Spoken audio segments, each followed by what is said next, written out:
بسم اللہ الرحمن الرحیم۔ اللہم صلی علی سیدنا و مولانا محمد وعلی آل سیدنا و مولانا محمد واصحاب سیدنا و مولانا محمد وبارک وسلم وصلی علیہ۔ استغفر اللہ ربی من کل ذنب واتوب الیہ۔ محترم ناظرین، السلام علیکم ورحمۃ اللہ وبرکاتہ۔ 13ویں روزے کے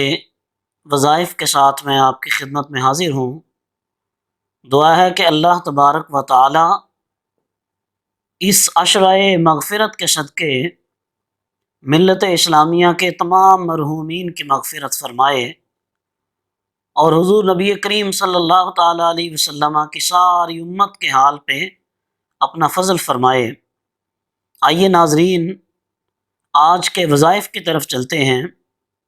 فجر کی نماز کے بعد سورہ جمعہ کی آیت مبارکہ جس کا نمبر ہے 4،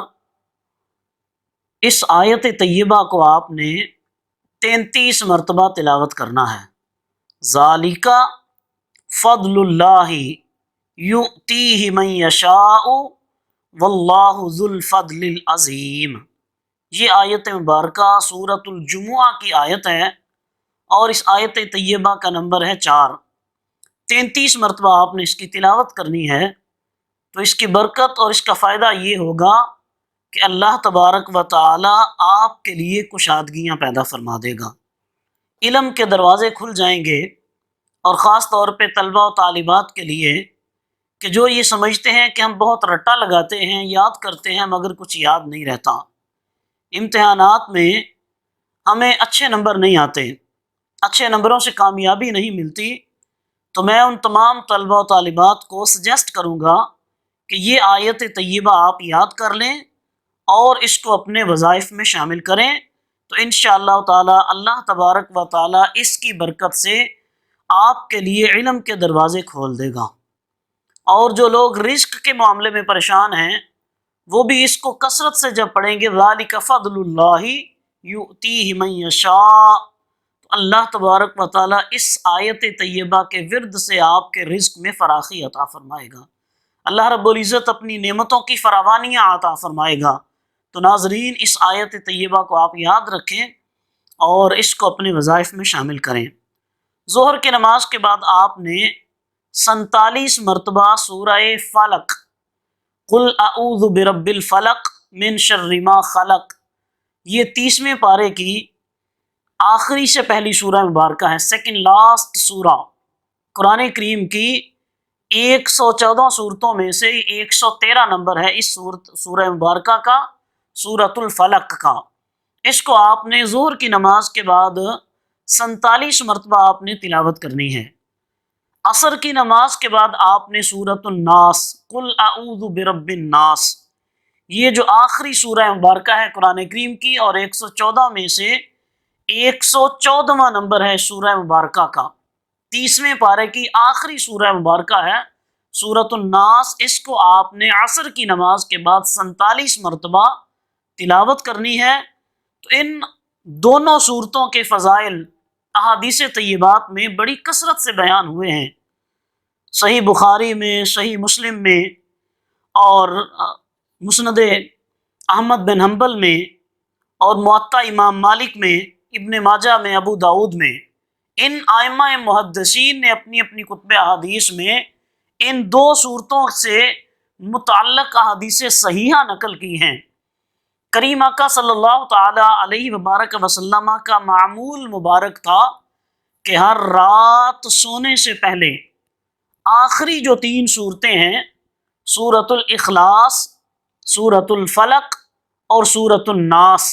آپ ان تینوں صورتوں کو تلاوت فرمایا کرتے تھے اور اس کے بعد اپنے مبارک ہاتھوں پہ دم کر کے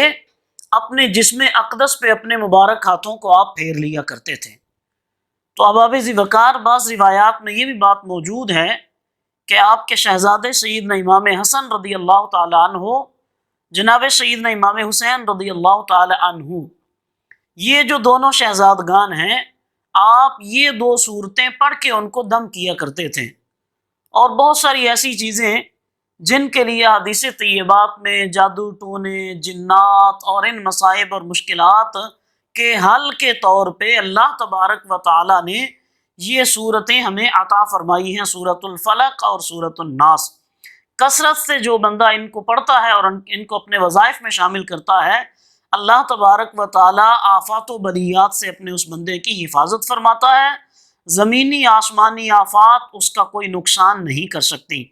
تو ناظرین، ان صورتوں کو آپ نے اپنے معمولات میں شامل کرنا ہے، اور آج 13ویں روزے کو آپ نے ظہر کی نماز کے بعد سورۃ الفلق اور عصر کی نماز کے بعد سورۃ الناس، ان کی 47 مرتبہ آپ نے تلاوت کرنی ہے۔ اس کے بعد مغرب کی نماز ہے، مغرب کی نماز کے بعد دعائے نجات،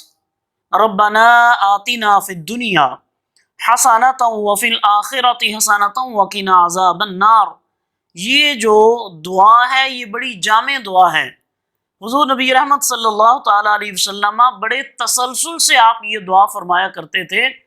اور اس دعا میں دنیا اور آخرت دونوں کی بھلائی طلب کی گئی ہے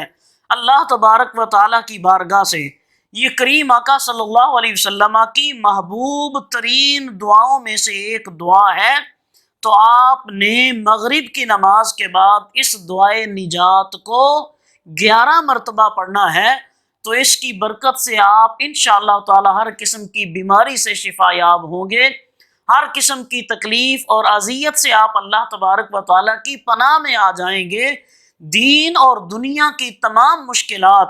دنیا اور آخرت کی تمام مشکلات آپ کی اس دعا کی برکت سے آسان ہو جائیں گی انشاءاللہ تعالی۔ اللہ تبارک و تعالیٰ اپنے اس کلام کی برکت سے ہم سب پہ اپنا فضل فرمائے گا۔ اور نماز عشاء کے بعد ناظرین آپ نے سورہ مزمل، یا ایھا المزمل قم اللیل الا قلیلا، یہ جو سورہ مبارکہ ہے اس کو آپ نے عشاء کی نماز کے بعد 1 مرتبہ تلاوت کرنا ہے۔ یہ ہمارے بزرگوں کے اسلاف کے معمولات میں شامل ہے۔ حضرت سیدنا امام شاہ ولی اللہ محدث دہلوی رحمہ اللہ تعالی، آپ بھی اپنے معمولات میں اس کا تذکرہ فرماتے ہیں اور اپنے وظائف میں اس کو نقل کرتے ہیں، اور دیگر جو ہمارے ائمہ ہیں، جو اسلاف ہیں، بزرگان دین ہیں، ان کے وظائف میں یہ شامل ہے۔ دنیا و آخرت کے خزانے اس کے اندر موجود ہیں، ہر قسم کی تسخیر اس کے اندر موجود ہے، نظر بد کا علاج اس سورہ مبارکہ کے اندر موجود ہے، پریشانیوں کا علاج اس کے اندر موجود ہے، آفات و مصائب کا علاج اس کے اندر موجود ہے۔ تو ناظرین، یہ جو آپ کو وظائف بتائے جاتے ہیں، یہ خالصتاً اس ترغیب کے لیے کہ ان وظائف کو آپ اپنے کسی نہ کسی مقصد کے پیش نظر پڑھیں گے، تو اس کے بعد ان کے پڑھنے کی برکت سے آپ کو قرآن پڑھنے کی عادت بنے گی، قرآن کو سمجھنے کی آپ کی عادت بنے گی، اور آپ کے معمولات میں قرآن کی تلاوت شامل ہو جائے گی، اور اللہ تبارک و تعالیٰ کی اطاعت اور اس کی فرما برداری یہ آپ کی ذات کا حصہ بن جائے گا۔